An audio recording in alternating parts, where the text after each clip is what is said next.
Samantala, tiniyak ni Pangulong Ferdinand R. Marcos Jr. ang mas matatag na financial system at mas accessible na banking services para sa mga Pilipino.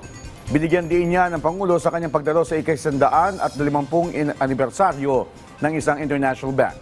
Si Harley Valbuena sa detalye. Patuloy na pagtutulungan para sa inklusibo at accessible na banking services sa mga Pilipino. Ito ang isinulong ni Pangulong Ferdinand R. Marcos Jr. sa pagdalo sa ika-150 anibersaryo sa Pilipinas ng Hong Kong and Shanghai Banking Corporation o HSBC.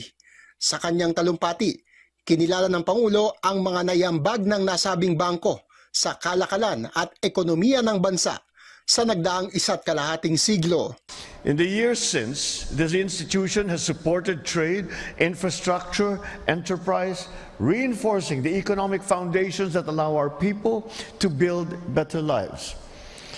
And today, as HSBC adapts to a rapidly changing economy, we are confident that the bank will remain true to its commitment to making its services more inclusive, more secure, and accessible to all Filipinos. Bukod dito, pinuri rin ng Pangulo ang pakikisa ng HSBC sa multi-billion-dollar bond issuances na nakatulong para matustusan ang mahalagang programa ng gobyerno sa infrastruktura at edukasyon, gayon din sa social protection.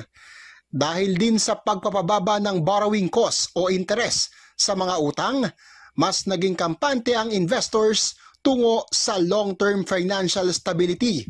Kaya naman tiniyak ng Pangulo ang mas aktibo pang pagkilos ng Bangko Sentral ng Pilipinas para mapanatiling ligtas ang financial system sa harap na rin ng mga banta ng scam at cyber threats. The Bangko Sentral ng Pilipinas is refining capital, liquidity, and governance standards to ensure that our banks remain resilient. A safe financial system protects depositors, secures savings, preserves trust. The adoption of the Basel III new standardized approach, the national risk assessment, and clearer guidelines for the disqualification of erring officers all reinforce accountability. Kasama ng Pangulo sa pagtitipon ang bagong talagang kalihim ng Department of Finance na si Frederick Go.